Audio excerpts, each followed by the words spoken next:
Olá, a aula de hoje é sobre Revolução Francesa e ela está inserida no conceito da Idade Moderna, né? No contexto, na verdade, da Idade Moderna, onde começaram a ocorrer dentro da Europa o que a gente chama de revoluções burguesas. É um momento onde a burguesia ela está procurando, né, a sua representatividade política e social. Ela já tinha poder econômico, né? A burguesia, como já foi estudado anteriormente, é uma classe que ascende, né, e cresce desde a Idade Média graças ao comércio. Ela foi se acumulando riquezas, né? Formou uma nata, né, um grupo de grandes comerciantes marítimos, proprietários de terras, né, que faziam parte dessa relação comercial durante o mercantilismo, onde o Estado se fortalecia controlando essa economia e a burguesia, né, com os lucros que sobravam, né, os lucros excedentes desse comércio, eles se fortaleciam. E durante, né, os séculos XVI até o século XVIII, vão começar a movimentar na Europa, né, movimentações para que essa burguesia ela tomasse de fato o poder político, né? Ela não estava conseguindo se ver representada, né? Então, como a gente já viu anteriormente, por exemplo, na França, a burguesia ela vai influenciar bastante o iluminismo, né? As filosofias iluministas, né? As ideias iluministas na área da política, na área da economia, e isso vai andar de acordo, né, com os seus desejos, com os seus anseios. E não é à toa, né, que na Revolução Francesa a camada, né, que vai fazer parte aí como protagonista da Revolução Francesa é a burguesia da França. E esse desejo de retirar a monarquia do poder, né, é para poder ver os seus poderes políticos, né, sendo legitimados, sendo realmente aceitos, até porque lembrando que na França existia um Estado extremamente absolutista, né? Então a monarquia cuidava de tudo, né? Na figura do monarca, né? Na figura do rei. E na Revolução Francesa aqui é o Luís XVI, que é então o monarca vigente.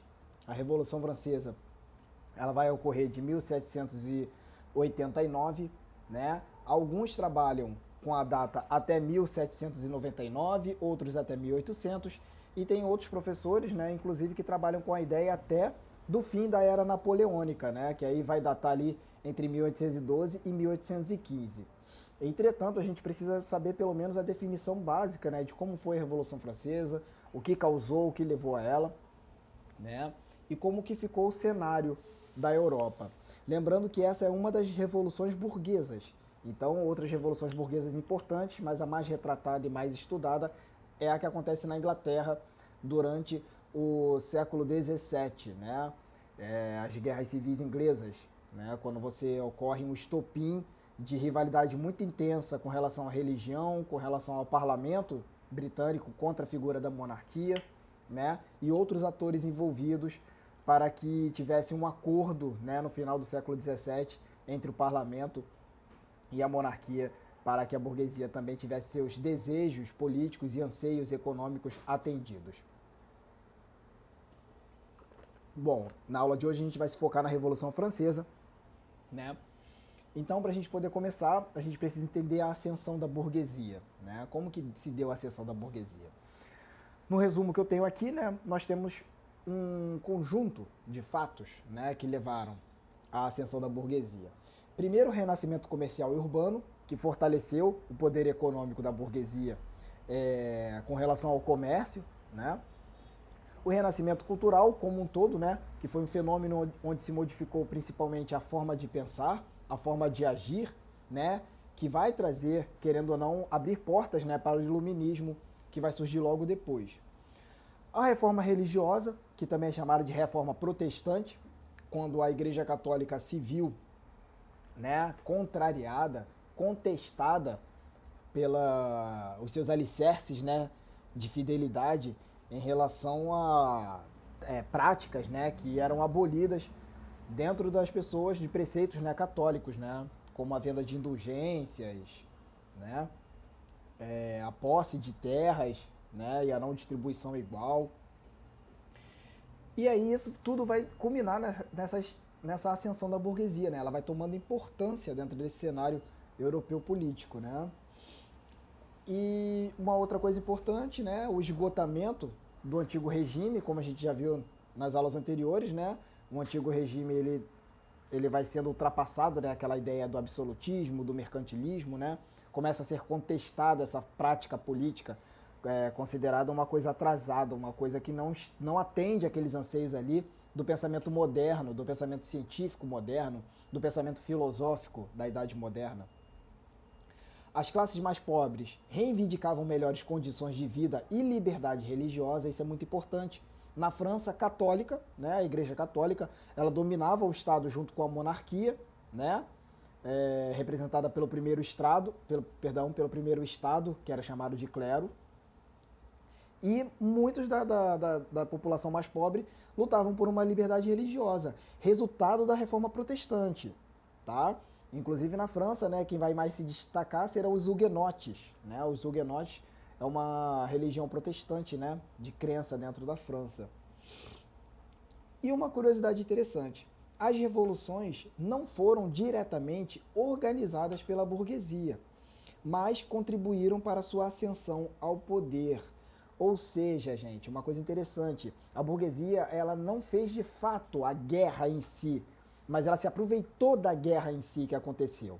A gente vai perceber que na Revolução Francesa, por exemplo, o estopim dela, o motim, vai começar pelas classes camponesas, pelas classes miseráveis e operariado urbano, ou seja, aquela galera bem pobre mesmo, que vivia nas cidades francesas, né, principalmente em Paris, né, que é uma cidade que está sendo apinhada de fábrica, indústria, e as pessoas estão modificando o seu jeito de viver e vivendo de forma extremamente miserável, né, passando vários períodos de fome.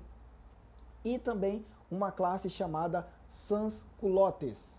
Esses sans-culottes, né, assim chamado no francês sem culotte, porque significa uma costura aqui da calça, né, onde a calça ela era curta, presa, né, no tornozelo, e esses sans-culottes eles deixavam a calça sobrando e dobrava-se a bainha, né? Essa classe era basicamente um operariado urbano, era a galera bem pobre, né, empobrecida, que vivia na capital francesa, principalmente, né, em Paris. É claro que em outras localidades da França também, mas principalmente Paris, né, que era a capital da França e a cidade mais movimentada e mais rica, né, com a sede do governo, né, da área política, com a sede da Igreja Católica também, né, dentro da França.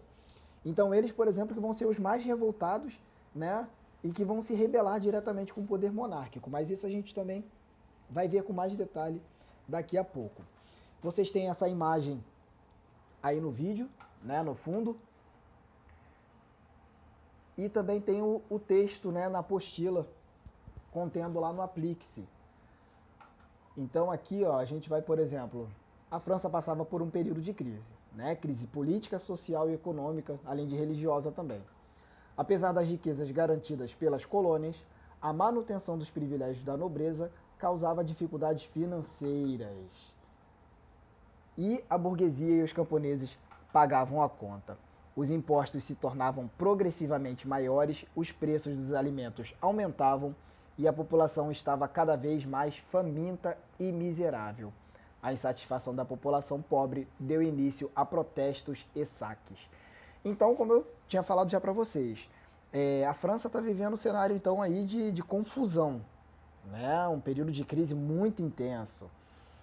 Não é à toa que é dessa época que é atribuída aquela frase, né, a Maria Antonieta, a então esposa do Luís XVI, né, onde os ministros da monarquia falaram que a população estava passando fome, que precisava de comer pão, né? Nem pão eles conseguiam, às vezes, adquirir para poder se alimentar.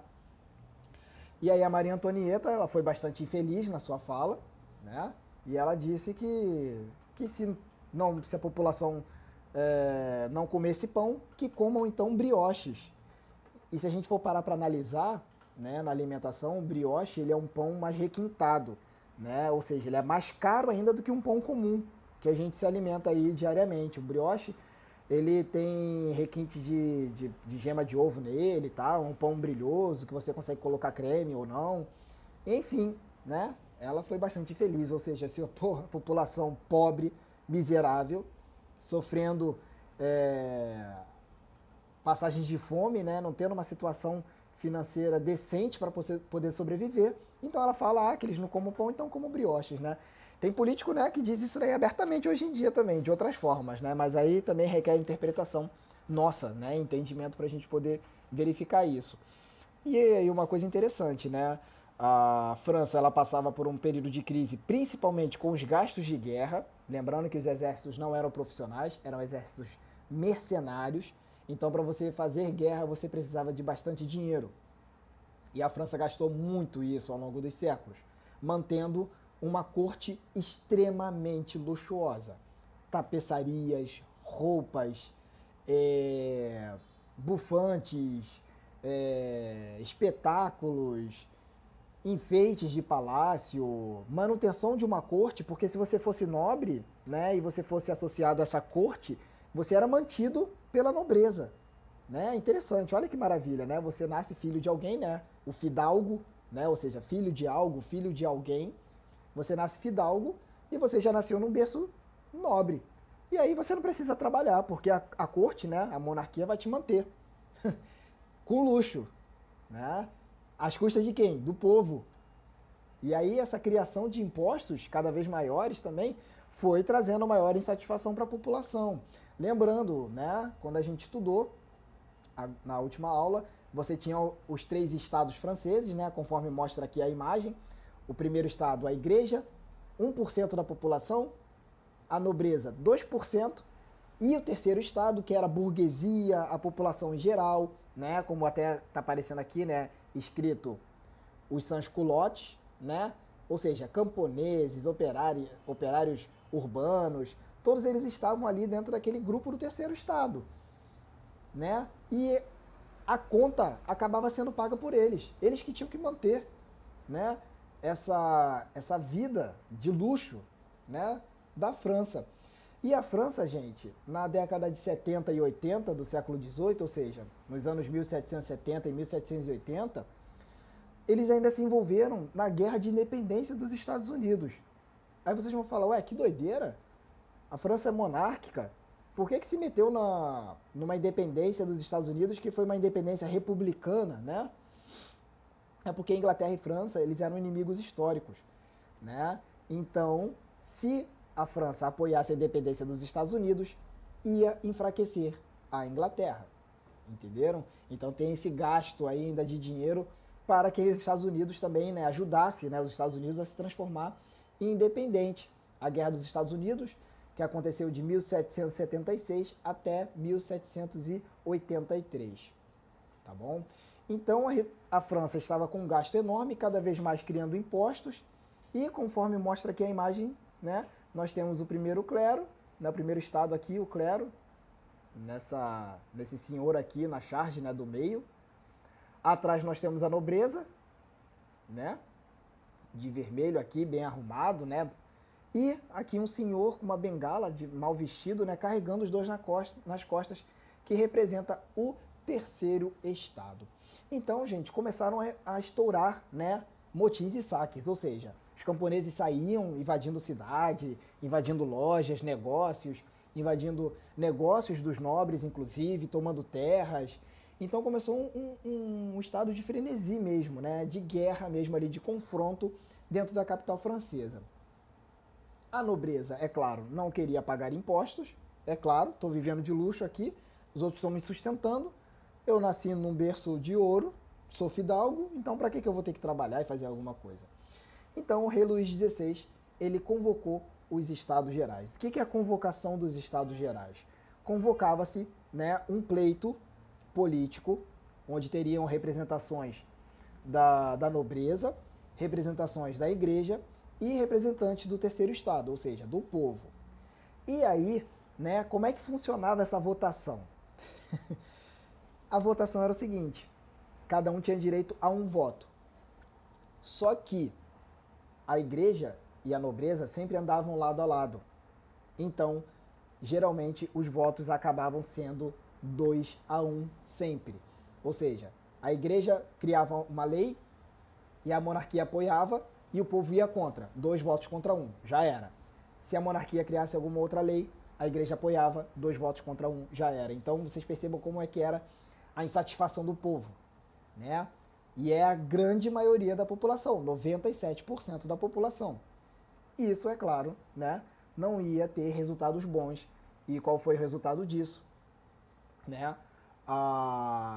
Tem a tomada, então, da Assembleia, né, pelo povo, que retira da sala, né, da onde era o pleito, onde era discutida, né, isso.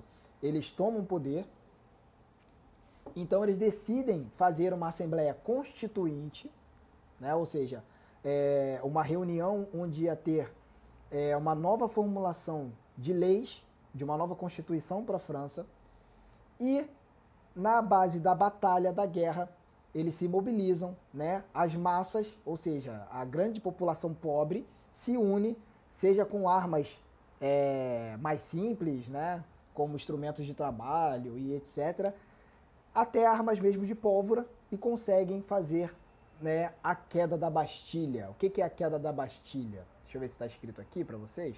Ah, tá aqui, ó. Tomada da Bastilha. Tem uma representação aqui, uma foto. Esse era um forte, né? Um forte e prisão também da monarquia. Lá ficavam presos políticos, né, que eram opositores da monarquia, e também ficava guardado o arsenal de guerra da França, ou seja, a grande maior quantidade de munições e armamentos, fardas e etc., né, artigos militares ficavam nesse local. Então o povo, inflamado, conseguiu tomar essa Bastilha, libertou os prisioneiros, né? Hoje não existe mais esse forte na França, se eu não me engano é uma praça agora lá em Paris, mas o dia 14 de julho de 1789 é até hoje comemorado como, né, um feriado nacional, com representações, né, culturais típicas da França. Tem também, se eu não me engano, eu acho que desfiles militares, né, da aeronáutica, enfim, para poder relembrar esse dia, que foi um símbolo, né, do fim da monarquia. E uma coisa interessante, né, nessa Assembleia Nacional Constituinte, tem também a leitura da Declaração dos Direitos do Homem e do Cidadão. Esse documento, gente, ele é tão importante que ele serve de base hoje para inúmeras constituições do mundo, inclusive a Constituição Brasileira, que está em vigor desde 1988, e também serviu de base para a criação da ONU, né, a Organização das Nações Unidas, em 1947, 1948, né, que ela entrou em debate e depois entrou na criação oficial, né. E aí o primeiro artigo, né, a Assembleia Nacional reconhece e declara em presença e sob os auspícios do Ser Supremo os direitos seguintes do homem e do cidadão. E assim tem a declaração, né, com inúmeros artigos onde demonstram, né, que o homem ele é igual perante a lei, todos são nascidos iguais. Então eles começam a combater a questão dos títulos nobiliárquicos, né, você nascer nobre e terminar nobre. Traz também inúmeros, né, princípios iluministas, como liberdade, igualdade e fraternidade, que inclusive vão ser os símbolos, né, das cores da França, né? A liberdade é a liberdade de expressão, liberdade política, liberdade individual, liberdade comercial também, né? O livre comércio, ou seja, acabar com o mercantilismo, né? A igualdade, que seria a igualdade jurídica, todos iguais perante a lei, direito à propriedade privada, né? Ou seja, você ter a sua própria propriedade e não pertencer ao Estado e não pertencer à monarquia. E também tem a fraternidade, né? A fraternidade seria os ideais nacionais da França, ou seja, você nasce naquele território, você automaticamente nasce pertencente àquela nação e em costumes em comum e tradicionais, e na verdade tradições com outras pessoas. Língua, moeda, símbolos nacionais como bandeira, hino, né? Inclusive o hino da França, né? Ele foi criado nessa época, o hino A Marselhesa, que é cantado até hoje, né? É um hino imponente que mostra, inclusive, na sua letra, essa ideia de rompimento com a monarquia, né? De guerra, de batalha, né? Aí aqui no texto de vocês lá da apostila, os bens do clero foram confiscados, ou seja, as propriedades pertencentes à Igreja Católica foram tomadas pelo governo constitucional, pelo governo ali provisório, que pegou essas terras e redividiu, né? O Papa, é claro, não gostou disso, né?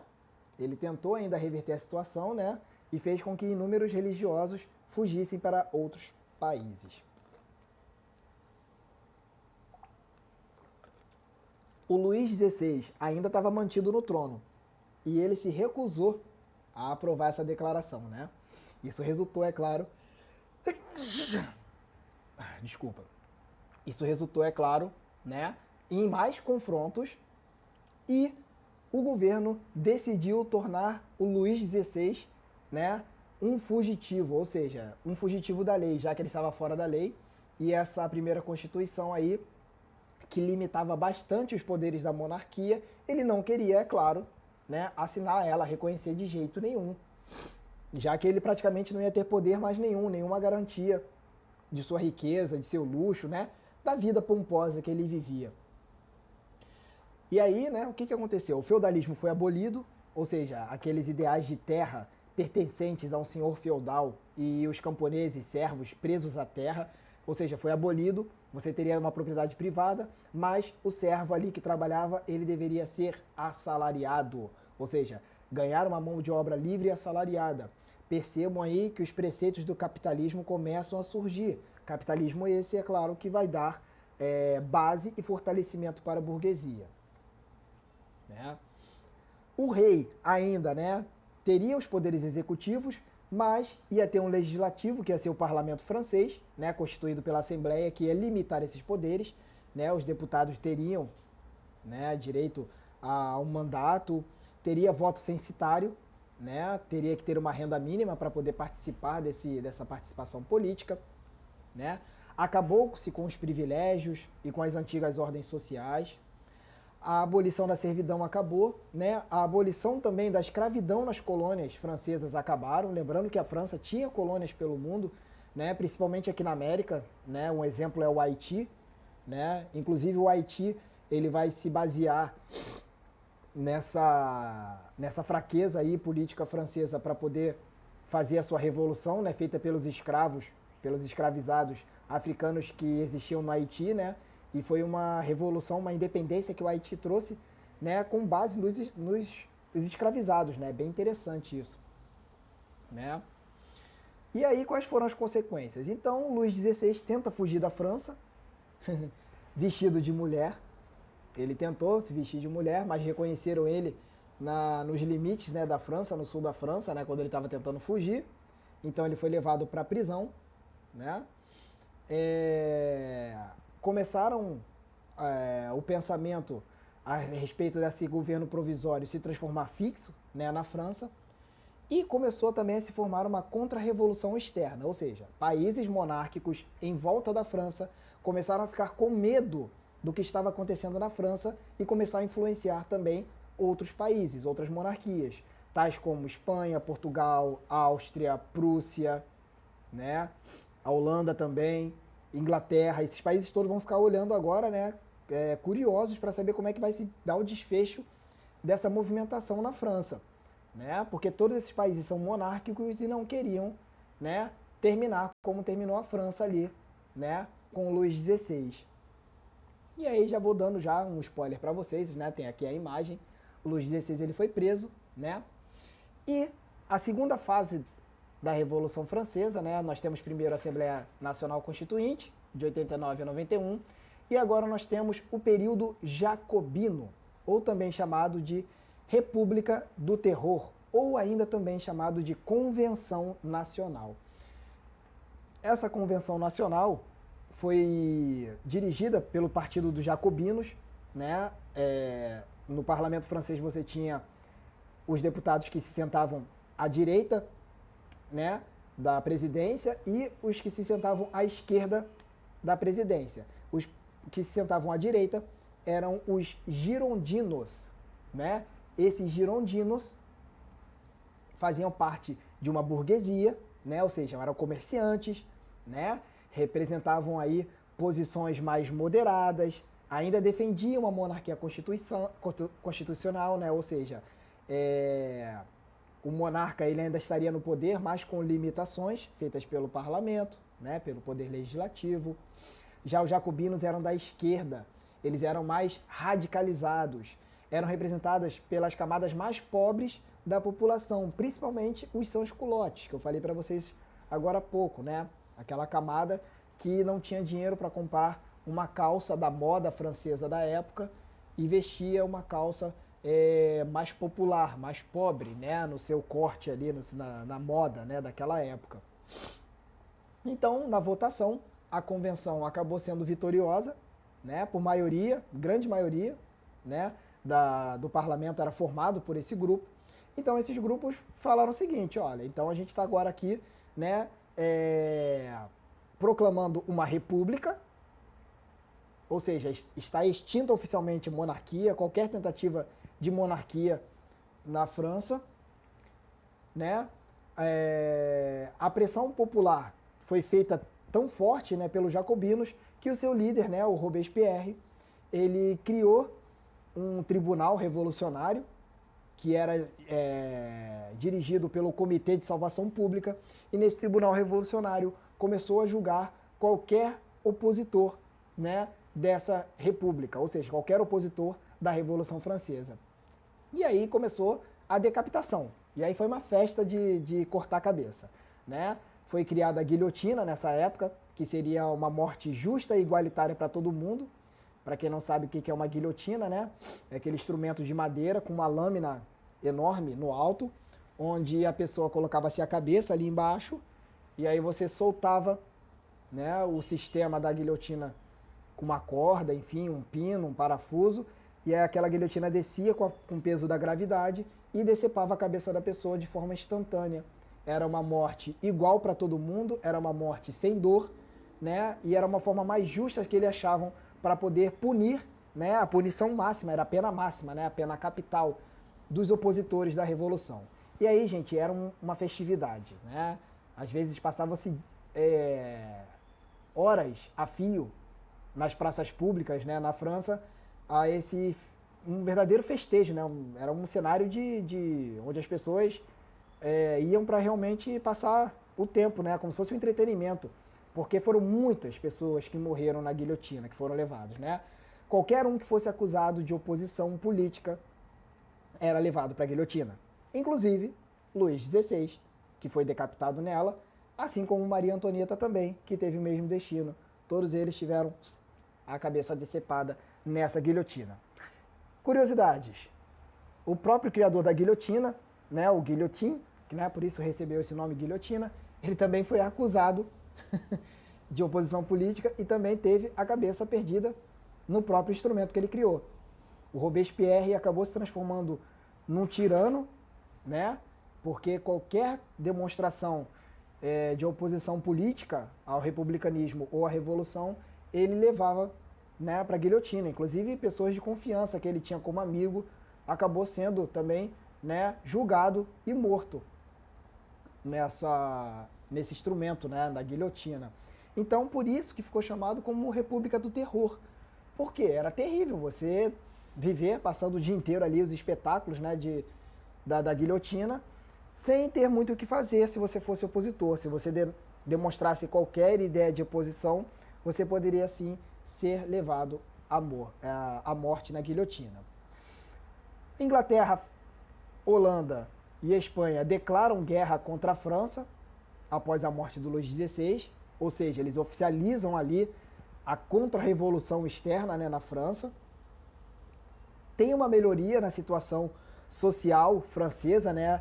A desigualdade social diminui, né? Ainda mais com a escravidão, né, sendo abolida nas colônias, também foi um fato fundamental para que melhorasse a condição de vida social dos franceses, né? Mas, cada vez mais, Robespierre e as lideranças revolucionárias estavam ficando isoladas. Por quê? Porque o seu método, né, de governo estava sendo contestado, né? Esse método aí extremamente sanguinário da guilhotina e de perseguição aos opositores políticos, né? Ou seja, você não vivia ali uma democracia, né?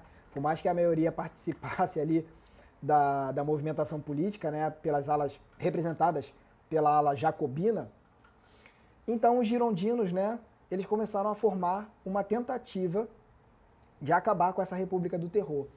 Então eles começaram a se movimentar, né, para poder retirar o Robespierre do poder, foi aprovada uma nova Constituição, né, que era impopular, pois acabava com o voto universal, né, e o diretório conseguiu tomar a convenção, né, dos jacobinos. Os jacobinos líderes foram condenados à morte nesse período aí do diretório, né, onde os girondinos tomavam o poder, inclusive o Robespierre. O Robespierre, na verdade, acabou morrendo, né, na guilhotina também. O mesmo instrumento de morte que ele mandou inúmeros opositores, ele mesmo foi condenado à morte nela. E o maior objetivo dos girondinos era tentar manter a ordem, mas era difícil. Por quê? Você tinha guerra nas fronteiras da França. Você tinha guerra contra os ingleses, contra os holandeses, contra os espanhóis, contra os austríacos, contra os prussianos, né? Ou seja, você tinha em volta da França movimentações de guerra. Ou seja, o governo francês estava gastando dinheiro com guerra nas suas fronteiras. A população estava cada vez mais ficando instável novamente. Por quê? Porque os jacobinos foram retirados do poder. E os jacobinos são representados pela ala mais pobre da França. Os girondinos não, é a alta burguesia, ou seja, quem tem dinheiro. Inclusive essa burguesia, ela vai se apropriar dos direitos aristocráticos que os monarquistas tinham anteriormente. Então, qual foi a ideia que os girondinos tiveram? Vamos fazer o seguinte, vamos colocar o governo na mão de alguém que tenha pulso, de alguém que tenha poder para poder tentar manter a ordem. E aí eles souberam de uma figura militar que já estava fazendo carreira no exército da França desde jovem, inteligente, astuto, perspicaz, um líder na fala, um líder na estratégia militar, extremamente inteligente. Começa a surgir a figura de Napoleão Bonaparte. Napoleão Bonaparte, da ilha de Córcega, pertencente à França, né?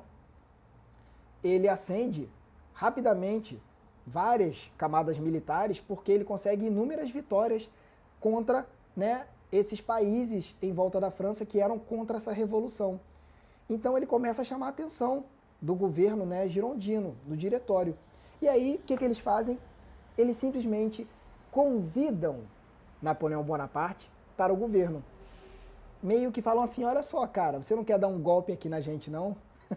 Ou seja, tipo, fingir aí que vai tirar a gente do poder e você se transformar no grande governante da França?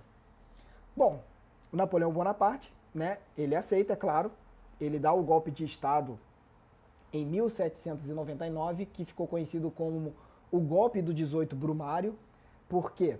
Porque o mês francês acabou sendo criado diferente do calendário que era utilizado na Europa, né, que é o calendário que a gente tem hoje, né, o que é o gregoriano, e eles criaram uns meses, né, com nomes diferentes. Então é chamado de 18 Brumário porque aconteceu no dia 18 do mês Brumário, em 1799. O Napoleão Bonaparte, então, ele é nomeado cônsul da França, né? O que é um cônsul? É uma espécie de conselheiro, um representante do governo. Ele acaba com o parlamento praticamente, né? Ou seja, o parlamento que tinha poder ali legislativo e executivo fica destituído. Ele começa a levar novos rumos para a Revolução Francesa, porque cada vez mais ele começa a acumular poderes. Em 1804, então, ele se autodeclara imperador da França, né? Ou seja, dando início ao Império Napoleônico Francês. E aí é nesse cenário que ele tem aquela imagem muito clássica, né? De quando vai ser colocada a coroa, né, da monarquia ali, do Império Francês na cabeça dele. Era uma tradição nas monarquias europeias a Igreja Católica colocar essa coroa. Por quê? Significa que Deus está te dando poder para governar. Ou seja, não se esqueça de Deus, não se esqueça da religião católica. E aí o Napoleão Bonaparte pega a coroa da mão do bispo francês e fala, olha, quem me dá o poder sou eu mesmo, e eu que vou mandar em mim mesmo. Então ele mesmo pega a coroa e coloca na cabeça, né? Isso aí é um rompimento claro da Igreja Católica, né? Com o poder francês, com o poder político, né, francês, com o governo francês. O Napoleão Bonaparte, então, ele começa a expandir o território francês, né? O Império Napoleônico, o Napoleão Bonaparte, ele é muito inteligente, muito astuto, ele domina a Itália, domina a Áustria, domina a Espanha, né? Ele consegue conter os prussianos e os holandeses. Ele, em 1806, declara bloqueio continental, né? Conforme vocês estão vendo aqui no texto escrito no fundo. Né? Em 1806, então, ele bloqueia a Europa. Ele fala o seguinte, olha só, qualquer europeu que tentar comercializar com a Inglaterra, que é uma ilha, tá, gente? A gente vai perseguir e vai invadir esse país. É isso que ele falou, ou seja, ele bloqueou a Europa. E aí os europeus ficam contidos, né? Porque o Napoleão Bonaparte é astuto. Para vocês terem uma ideia, até o norte da África, ele dominou também, inclusive o Egito, né? Ele invadiu o Egito que tinha negociações com a Inglaterra, né? E acabou tomando ali o Egito durante um bom tempo e o norte da África, né? E construiu um verdadeiro império enorme francês, né? O Napoleão Bonaparte, inclusive, ele foi avançando para a Bélgica, né? Dominando outros territórios, até de repente também a Rússia, né? Que vai ser inclusive um dos motivos de derrota dele, porque a Rússia é enorme, é um império enorme, com um exército muito grande e com um frio muito intenso também. O Napoleão Bonaparte, então, não é à toa que vai ser resultado aí, né, da corte portuguesa chegar aqui ao Brasil, porque Portugal é muito amiga da Inglaterra, não consegue desfazer os negócios e aí eles decidem, o Napoleão decide invadir, né, Portugal. Beleza, gente? Então, né, a conclusão da Revolução Francesa é essa, né? A expansão gerou a crise de diversas monarquias europeias e deu início aos processos de independência na América, né? Ou seja, o iluminismo, assim como as ideias republicanas, vão invadir o cenário americano, trazendo inúmeras independências, inclusive a do Brasil, né? Que foi meio controversa, né? Conforme vocês verão mais para frente, que aconteceu em 1822. E também na América Espanhola, a Espanha que estava sob domínio do Napoleão Bonaparte, e também de Portugal, que vai virar, né, domínio ali do Napoleão Bonaparte dentro da Europa, né? Esse império napoleônico francês só causa, né, rivalidade e extensão, né, e inveja, né, em tamanho, assim, em poder, aos grandes impérios antigos, como o Império Romano, né, e também ao Império Alexandrino, né, ou Império Macedônico, de Alexandre o Grande. Então, para vocês terem uma ideia de como Napoleão Bonaparte foi importante, né? De como a Revolução Francesa acabou trazendo um rompimento, né? Um questionamento a essa monarquia absolutista, ao antigo regime, trazendo novos preceitos, né? Do iluminismo, do republicanismo. A França, infelizmente, após a sua derrota final e da sua morte em 1815, né? Do Napoleão Bonaparte, acaba voltando para uma monarquia. Outras monarquias começam a vigorar também na Europa, mas na segunda metade do século XIX já começa o republicanismo retomar o cenário também europeu. Beleza, gente? Bom, por hoje a gente termina aqui então. A gente finaliza a aula. Espero que vocês tenham entendido. Se tiverem dúvidas, é só comentar e a gente se vê numa próxima. Tchau, tchau.